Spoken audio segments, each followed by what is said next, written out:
রাত্রি প্রায় 10টা বাজে। আমরা রাতের খাবার খেয়ে হাত ধুয়ে সবে উঠছি, হঠাৎই গেটের ঠক ঠক আওয়াজ। গেট খুলতেই একটা, দুটো, পাঁচটা, সাতটা, না ফুরোচ্ছেই না।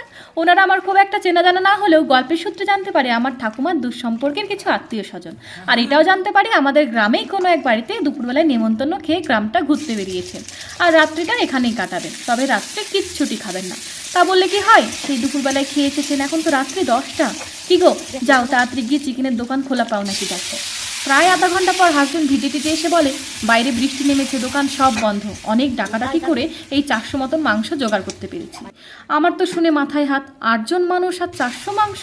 আমাদের টেনশন দেখে একজন আত্মীয় বলে উঠলেন, ও বউ, আমি মাংস টাংস বেশি খাই না গো, আমার জন্য একটা আলু দিও তবেই হবে। কেউ আবার বললেন, আমার জন্য একটা রসুন দিলেই হবে। এইভাবেই আলু রসুন চিকেনের পাতলা ঝোল বানিয়ে এতগুলো মানুষকে খেতে দিলাম। যদিও আমি চেখেও দেখিনি, তবে ওনাদের কথা শুনে মনে হলো মাংসটা নাকি হেব্বি হয়েছিল।